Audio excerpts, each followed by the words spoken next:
Bien, buenas tardes, jóvenes. Vamos a estar avanzando el día de hoy con respecto a lo que es la evolución, que es el segundo contenido de la UAC 3. Esta vamos a tomarla a partir de Darwin.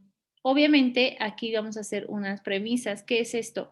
Vamos a dar una pequeña introducción de qué es lo que estuvo pasando en relación a la teoría de la evolución.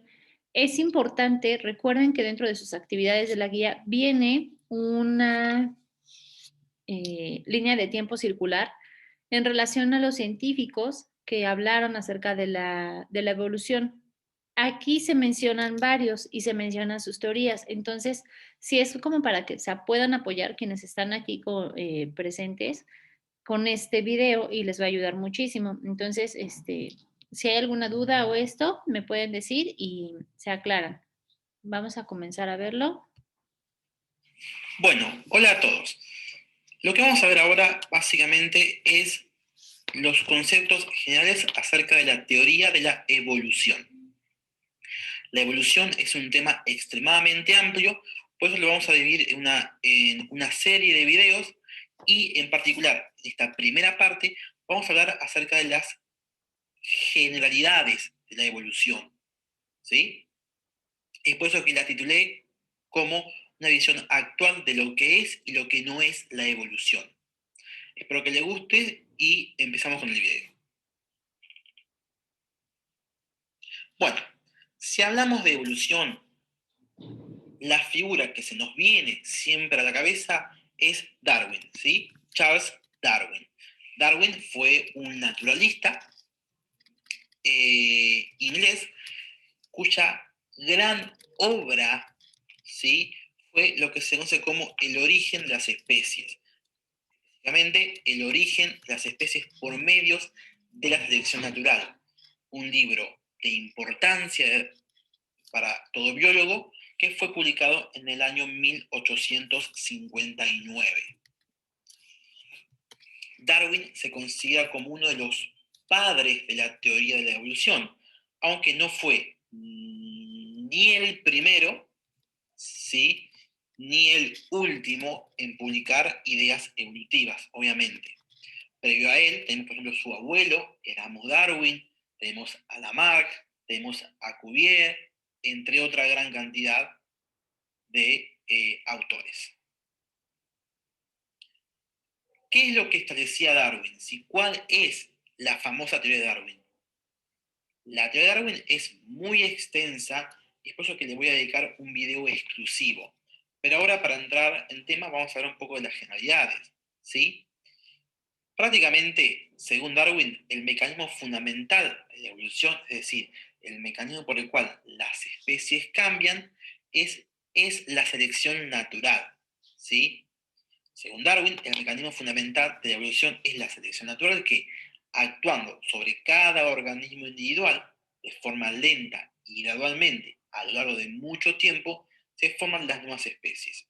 ¿Qué es lo que decía Darwin? Darwin decía que de individuos particulares, por la acumulación de pequeños cambios de forma lenta y gradualmente, se origina una nueva especie, ¿sí? Era un mecanismo gradualista que requería de mucho tiempo en términos geológicos. Según el concepto de la teoría de la evolución de Darwin, y obviamente de la teoría de la evolución de hoy en día, se distinguen dos tipos de evolución. Por un lado tenemos la anagénesis, ¿sí? Y por otro lado tenemos la cladogénesis. La anagénesis se conoce también como microevolución. Corresponde una evolución a pequeña escala, ¿sí? Una evolución dentro de una especie, es decir, los individuos de una especie no son todos iguales, sino que a lo largo del tiempo han adquirido distintas caracteres morfológicos diferenciales. Esa evolución dentro de una misma especie es lo que se conoce como microevolución.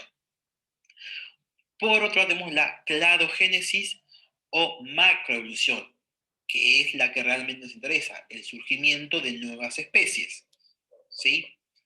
Darwin, ¿qué es lo que hacía? Darwin decía que las variaciones individuales, ¿sí? Las variaciones individuales, lo que llamamos microevolución, sumadas y acumuladas en el tiempo, iban a originar nuevas especies. Lo que hace Darwin es extrapolar, ¿sí? Extender la anagénesis a la cladogénesis. Y ese fue el principal error de Darwin, porque hoy sabemos que esa extrapolación no la podemos hacer. Y no, todo cambio anagenético desencadena un cambio cladogenético. Es por eso que a esto se denomina el salto de escala injustificada. Perdón, a esto se denomina el salto de escala injustificado, ¿sí? Porque no siempre se da, y es muy raro si es que se da. ¿Sí? Bien. Cuando hablamos de teoría de la evolución, nos tenemos que preguntar, ¿existe una única teoría de la evolución? No, obviamente que no. La teoría de la evolución de Darwin es una de las muchas teorías que existen o que existieron, ¿sí? Tenemos la teoría de la evolución de Darwin, tenemos la teoría de la evolución de Lamarck, de Gould, entre otros. Todos estos científicos se caracterizaban por algo. Eran todos evolucionistas. Todos consideraban que las especies no eran estáticas y no fueron creadas en un único punto y al mismo tiempo, sino que cambian a lo largo del tiempo. La diferencia entre los pensamientos de cada uno de estos científicos es acerca de los mecanismos por el cual se originan nuevas especies. Es por eso que a la hora de hablar de teoría de la evolución, en realidad tenemos que hablar de teorías de la evolución. Y bajo esta idea de teorías de evolución, hay tres niveles de teoría. Tenemos la teoría del hecho de la evolución, de los mecanismos y de los caminos de la evolución. La teoría del hecho de la evolución es la que establece la teoría la teoría del hecho de la evolución es la que establece que los seres vivos cambian junto con el planeta a lo largo del tiempo. ¿Sí? La teoría de los mecanismos, básicamente, es quien postula los procesos por el cual se originan o cambian las especies. Ahí entramos en puramente, como dice el título, mecanismos. Selección natural, equilibrios puntuados, deriva génica y muchos otros. Y por último tenemos la teoría de los caminos de la evolución, que corresponde a las distintas relaciones de parentesco y de ancestría común. ¿Sí? Bien. Para poder hablar de teoría de la evolución, tenemos que aceptar la primera, el hecho. Si no aceptamos que las especies cambien, entonces no podemos aceptar la teoría de la evolución. ¿Estamos acá? Perfecto. Entonces, el primer nivel es reconocer el hecho de la evolución. ¿Sí? ¿Qué es lo que dice el hecho de la evolución? Primero y principal es que las especies son variables.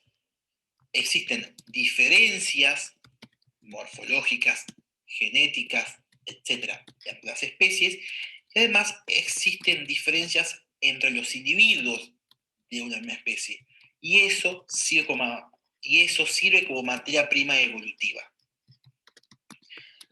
El segundo concepto es que los fósiles representan especies que se extinguieron y su estratificación indica el tiempo relativo de su existencia. ¿Sí? Cuando vamos a la superficie terrestre, vemos que hay fósiles. Estos fósiles son especies que en un determinado momento histórico existieron, pero hoy están extintos. ¿Sí?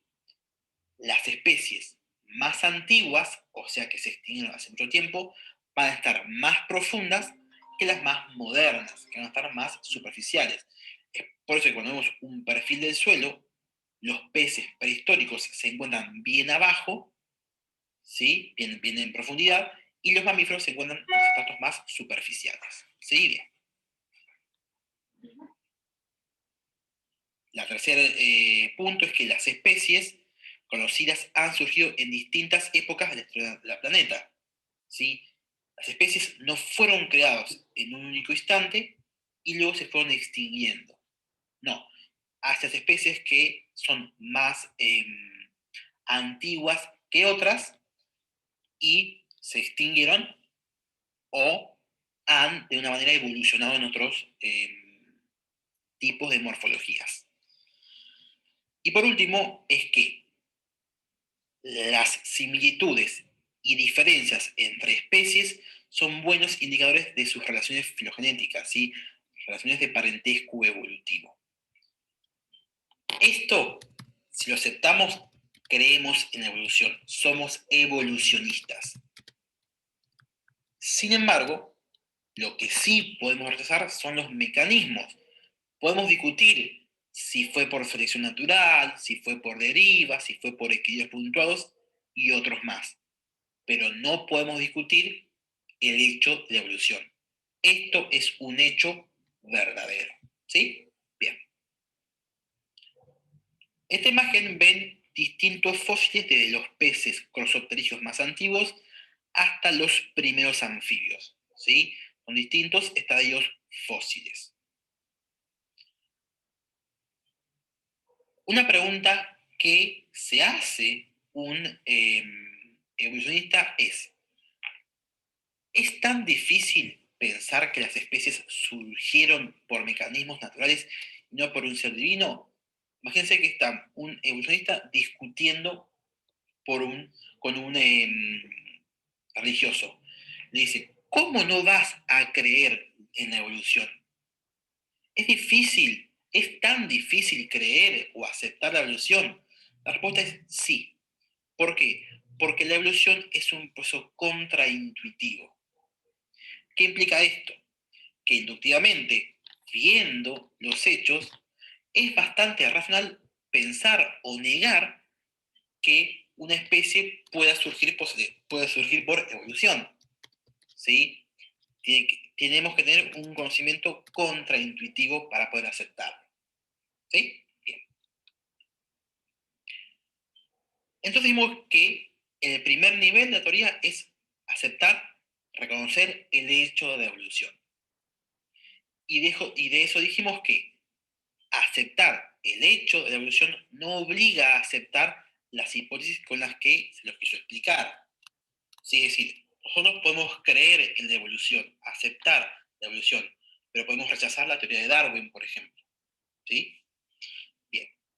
Y otro concepto muy clave, y es el eje de esta primera parte, es la idea de que la evolución biológica, la evolución, es una teoría. Y, y ese concepto, es decir, que es una teoría, es uno de los mayores traumas que tiene la biología, porque uno se encuentra con frases como la siguiente. La teoría de la evolución no es más que una teoría, y por lo tanto no debería enseñarse en las escuelas, ya que a los jóvenes no hay que enseñarles conceptos especulativos, sino cosas que hayan sido verificadas completamente. ¿Qué significa esto? Que muchos rechazan la teoría de la evolución porque es solo una teoría, como si fuera un rumor. ¿Sí? Esto es una falacia, es un razonamiento no lógico. Y es lo que se llama falacia de la ambigüedad de tipo equívoco. ¿Sí? La teoría de la evolución no es más que una teoría. Bueno, ¿qué es una teoría? ¿Sí? La persona niega la evolución aludiendo a que teoría es como si fuera una especulación. ¿Sí? En realidad, es totalmente cierto decir que la teoría de la evolución no es más que una teoría, pero tampoco es menos que una teoría, es una teoría científica como tal. ¿Sí? La gravedad, la teoría de la gravedad, también es solo una teoría, al igual que la teoría atómica y al igual que la teoría celular. Son teorías, teorías científicas. ¿Sí? Ajá, entonces, ¿cuál es la diferencia entre una teoría científica y una teoría en el lenguaje coloquial? Una teoría en el lenguaje coloquial es simplemente una especulación, un rumor. es una teoría, no la creemos, ¿sí? Puede ser cierta como no puede ser cierta. En ciencia, una teoría científica es la base teórica de todo conocimiento, ¿sí? Una teoría científica es una red de hipótesis, ¿sí? Afirmaciones, una red de hipótesis asertivas que cumplen al menos 5 condiciones. Toda teoría científica debe tener una capacidad predictiva. De la teoría se deben poder derivar predicciones que puedan ser contrastables con hechos de la naturaleza. Debe tener una coherencia interna una teoría. ¿Qué implica eso? Que debe estar estructurada de tal manera de que cuando una de sus hipótesis es falsa, la teoría se pueda modificar y no se deseche, ¿sí? Debe tener una consistencia externa, es decir, lo que dice una teoría no se debe contraponer a teorías preexistentes, como por ejemplo la teoría celular, la teoría atómica, entre otras. Debe tener un poder unificador, ¿sí? Sus postulados deben poder extenderse a otras disciplinas y debe tener fecundidad, ¿sí? Sus consecuencias debe aplicarse a más de un hecho para el cual originalmente fue postulado. ¿Sí? Bien. Estas 5 condiciones que debe reunir una teoría científica son lo que llaman valores epistémicos. ¿Sí? Entonces, esto es una teoría científica, es todo un marco teórico bien estructurado. Bajo este concepto, la teoría de la evolución es una teoría, ¿sí? Una teoría que reúne estos valores epistémicos. ¿Sí? Bueno, esto fue rapidito, fue una introducción. Espero que les haya gustado, ¿sí? Si les gusta, denle like. Bien, jóvenes, si se dieron cuenta, justamente aquí nos está hablando acerca de qué autores, tomen en cuenta esto, bueno, qué científicos han hablado acerca de la teoría evolucionista. Esto es importante para sus actividades. Tienen aquí esto, no sé si los quieran anotar o se apoyan nuevamente con el video. ¿Los están anotando, jóvenes? Sí. Ok, sí, ténganlos ahí presentes. Y si se acuerdan, más adelante viene también ay, se me fue el nombre. El nombre de las teorías. ¿Ya los tienen? Ya. Ok. Y aquí están, teorías de evolución. Y aquí están sus postulados. Entonces, esto es importante para que más o menos ustedes vayan relacionando si estas son con los mismos autores o quién más lo dijo, ¿sale? Porque recuerden que esta es una de sus actividades que tienen más adelante. ¿Ya lo tienen ahí? Ya. Ya, profe. Perfecto. Voy a dejar de grabar entonces.